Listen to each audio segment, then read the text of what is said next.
नमस्कार, मैं हूं पंकज मिश्रा और आज हम जानेंगे जो पीएफ से कैसे फ्री में इंश्योरेंस मिलता है, वो भी 1-2 रुपये का नहीं, 7 लाख रुपये का।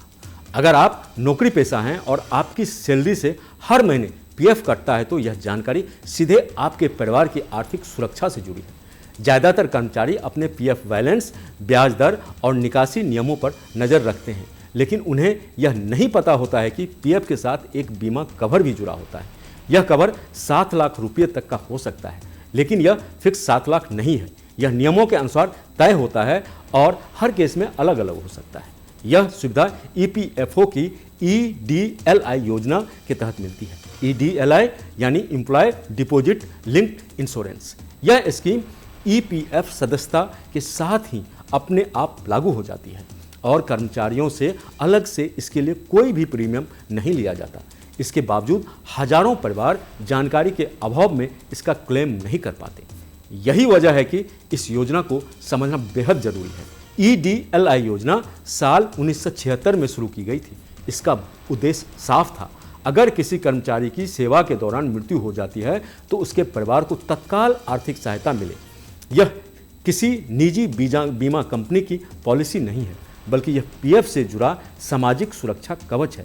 जैसे ही आप ऐसी कंपनी में काम करते हैं जहां ईपीएफ लागू होता है, वैसे ही ईडीएलआई भी स्वतः लागू हो जाता है।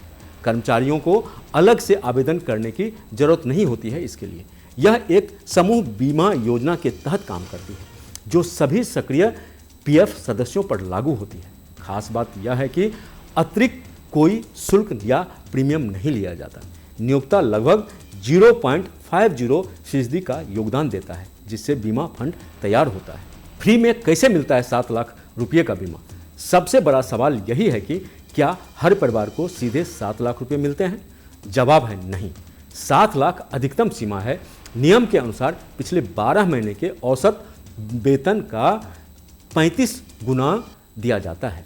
वेतन में बेसिक और डीए शामिल होते हैं, लेकिन गणना के लिए अधिकतम वेतन सीमा 15,000 रुपये मानी जाती है। यानी अगर किसी कर्मचारी का बेसिक वेतन 40,000 रुपये भी है तो कैलकुलेशन 15,000 रुपये के आधार पर ही होगी। इसके अलावा अधिकतम 1,75,000 रुपये का अतिरिक्त राशि जोड़ दी जाती है। इस तरह कुल राशि 7 लाख रुपये तक पहुंच सकती है।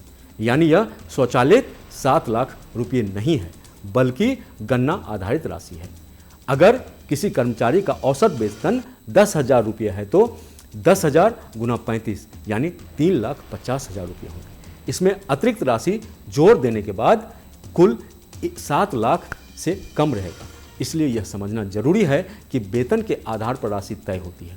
समय समय पर नियमों में संशोधन किए गए हैं ताकि कम वेतन पाले कर्मचारी के परिवार को भी न्यूनतम सहायता मिल सके। लेकिन यह भी तय है कि सदस्यता की निरंतरता और सेवा अवधि का असर अंतिम भुगतान पर पड़ता है। ईडीएलआई कवर केवल सेवा के दौरान मृत्यु की स्थिति में लागू होता है।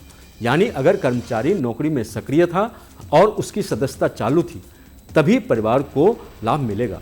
रिटायरमेंट के बाद या नौकरी छोड़ देने के बाद अगर सदस्यता समाप्त हो गई तो कवर भी समाप्त हो सकता है। कई लोग यह मान लेते हैं कि एक बार पीएफ खाता खुल गया तो बीमा जीवन भर रहेगा, जबकि ऐसा नहीं है।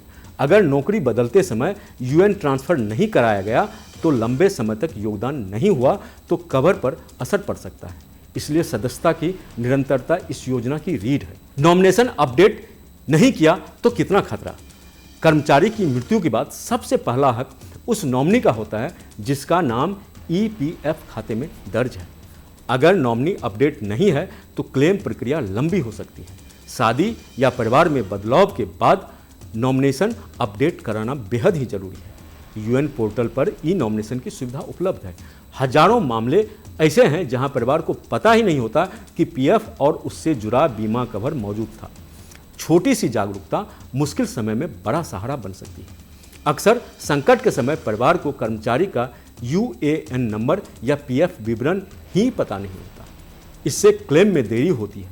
इसलिए जरूरी है कि कर्मचारी अपने परिवार को यह जानकारी दे।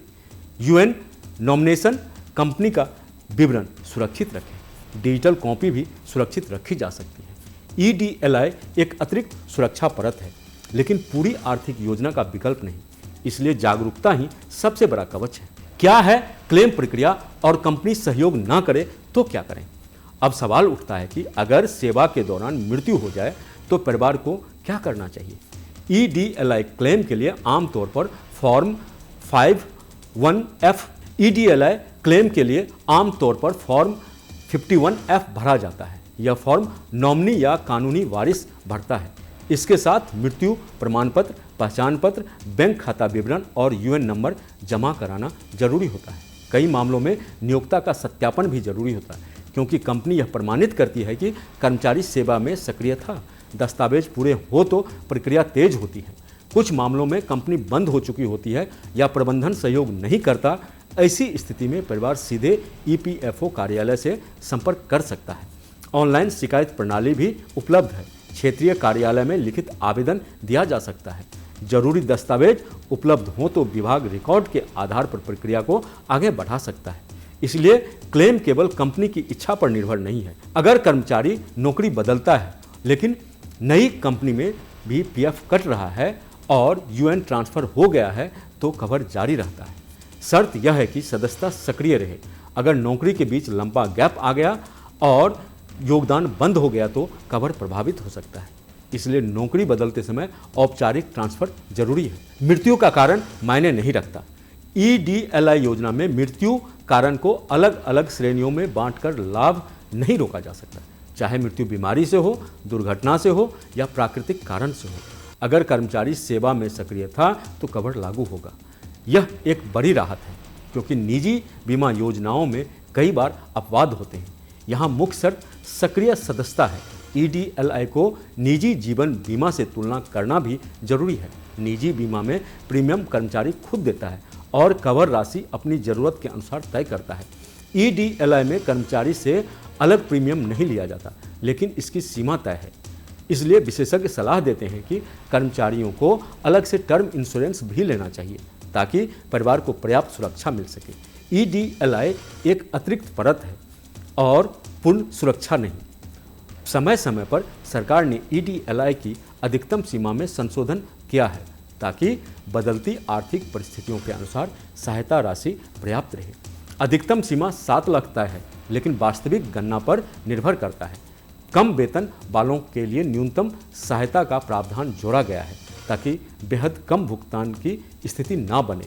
तो अगर आपकी सैलरी से PF कटता है तो समझ लीजिए कि आपके परिवार के लिए एक बीमा कवर जुड़ा है। लेकिन यह फिक्स 7 लाख नहीं है, यह नियमों और गणना पर आधारित है। सबसे जरूरी है नॉमिनेशन अपडेट करना, UN सक्रिय रखना और परिवार को जानकारी देना। छोटी सी लापरवाही भविष्य में बड़े नुकसान का कारण बन सकती है। अगर आपको हमारी यह जानकारी उपयोगी लगी हो तो वीडियो को लाइक करें, शेयर करें और हमारे न्यूज़ चैनल न्यूज़ नेशन को सब्सक्राइब करना न भूलें, ताकि हर जरूरी अपडेट सबसे पहले आप तक पहुंच सके। धन्यवाद। आपके मोबाइल पर तुरंत आएगी ब्रेकिंग न्यूज। स्क्रीन पर सबसे पहले दिखेगी बड़ी खबर। देश दुनिया की हर खबर एक जगह। अब आपके मोबाइल पर तुरंत फटाफट इंस्टॉल कीजिए न्यूज़ नेशन ऐप और रखिए खुद को अपडेट।